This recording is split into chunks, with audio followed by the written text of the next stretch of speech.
Hello and welcome to True Crime Rocket Science, the most authentic voice in true crime.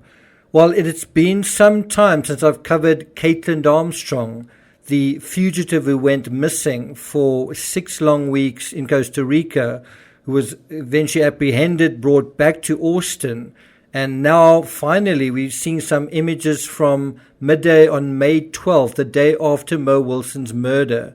You can actually see Kaitlin's hair is a bleached blonde color in both images. Now, on the 14th at Austin Bergstrom International Airport, you remember Kaitlin's hair would appear a kind of a reddish or ginger color on CCTV. One wonders, is that a trick of the lighting? It definitely looks a shade or two darker than in these interrogation pictures. And then a few weeks after that, she dyed her hair brown and had plastic surgery, or it appears that she had plastic surgery on her nose. Now for the tough part. With about a month and a half to go before her trial in October, Kaitlin's attorney has filed new documents intended to suppress evidence. Before we get to that, if you haven't subscribed to the channel, please do. Like, share, leave a comment, and let's get started. So during the hours following Mo Wilson's murder, remember Mo Wilson was a 25-year-old elite cyclist, Austin PD got a warrant, but with Armstrong's wrong date of birth, right? And that is, it seems, the basis for this whole complaint. Armstrong's lawyer is claiming all information gained through this quote-unquote illegal arrest warrant is essentially inadmissible. He's also claiming that because she wasn't Mirandized, due process was not followed. According to KVUE, quote, her attorneys filed motions calling for a so-called Franks hearing to traverse the warrant by showing the details that established probable cause were false. It goes on to state, quote, the documents filed on Wednesday, August 17, that's yesterday, lay out why attorneys believe the affidavit's evidence is misleading. Armstrong's attorneys claim it included incorrect descriptions of Armstrong's actions, and that also, this is quoting from the affidavit, refers to a vague and incomplete description of the offense location. So they're really quibbling about details. They're saying the address where the incident was reported was somehow not 100% accurate either. And one has to bear in mind, it was sort of an upstairs residence, so one kind of gets the idea that there were two different ways of accessing the entrance. One was from kind of a main road entrance, another one was from an alleyway entrance. And so I suppose you could quibble that one address is less accurate than another, right? And so the other thing that they're complaining about, besides the description of the offense location, that it was vague and incomplete, was that the timestamps from surveillance footage were incorrect or unconfirmed. And so it seems like they are really going after the minutiae here, trying to find little errors here and there to invalidate the whole thing. And then there's also a reference to an anonymous caller who they said made statements that were not credible. And I guess this anonymous caller was the person who spoke about, I think it was Kaitlin finding out that Colin was cheating on her, and then apparently quivering and saying that she was going to kill Mo. Remember, that happened in January. This new affidavit released by her attorneys also alleges that the original affidavit, quote, relies on a refuted theory of jealousy, end quote. That's kind of quite bizarre, because it's been reported in the media all along as a love triangle. It seems like it was quite obvious what has happened, and they're saying this theory of jealousy has now been refuted. Now, I have gone to some trouble on my channel to try and find out about Kaitlin, find out about her relationship, find out about her backstory. It did seem like she'd invested a lot of time and effort trying to educate herself, trying to make something of her life, trying to build herself up in terms of her education and work life and all that kind of thing.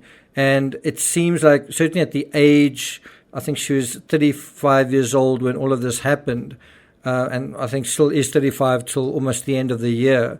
But at her age, I think she was feeling like was in a serious relationship with Colin and wanted to settle down. And then this young 25-year-old who had a lot more in common with Colin than she did, just in the sense that she was a much better athlete than Kaitlin was. But there were, I guess, other aspects perhaps in play as well. And it did seem, certainly on paper, as though Kaitlin seemed to be jealous of this youngster. And of course, on the night that Mo was murdered, as we know, Colin and Mo went for a sort of a secret swim in the local swimming pool in Austin, and then also had kind of a dinner after that. And on his way back, he wasn't honest to Kaitlin about where he was. He was keeping his movements under wraps. He was also hiding the fact that he was seeing her, his whereabouts. His texts that night to her were quite misleading. And so a question I have is whether Colin is going to be testifying in this case, and whether he's going to testify for Mo Wilson, to kind of almost from the prosecution's perspective, or is he going to be defending his girlfriend, I presume ex-girlfriend? Is he going to be defending her? Is he going to be saying that I didn't find her jealous at all? What is going to be his side of the story? He's, of course, been very quiet. He's lost a lot of sponsors. He's shut down his social media. So one wonders, what position is he ultimately going to take? Then around about 3 weeks ago, Kaitlin Armstrong's medical records were subpoenaed by the Texas authorities. And I think those records referred to the records from Costa Rica, trying to prove that she had plastic surgery, and I think also trying to make the case that she was trying to mislead people, that she didn't simply dye her hair. She went to a lot of effort at a very critical and strange time to have surgery on her nose. That's what I think those medical records are all about. You may remember when authorities tracked her down on June 29th, they found her with a bandage on her face, and she was kind of claiming that she'd been in a surfing accident. So those medical records do actually have some probative value, I think. It will also be interesting to know what her sister Christine's position will be. It seems almost a done deal that she will testify in support of her sister. Again, the question of jealousy may come up at trial in October. Did you think your sister was kind of a jealous person? What do you think she's going to say to that? So I do think we had an interesting place in the legal narrative as it sort of ramps up to the trial in October. I think it's very interesting that the attorneys are trying to suppress evidence. They're trying to prevent evidence from coming out. Why?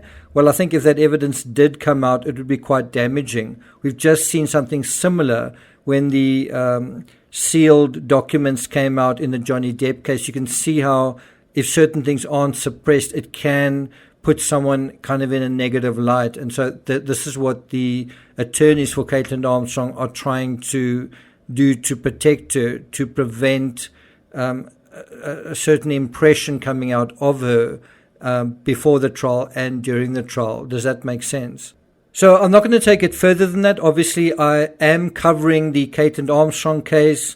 The news cycle has been a bit slower of late, but I'm sure it's going to tick up as we get closer and closer to trial. And obviously, I will be covering the trial religiously on a day-to-day basis once that happens. So look out for that coming up in about 6 weeks from now. But obviously, I will cover the news running up to then. Thank you for listening, and I'll see you guys next time.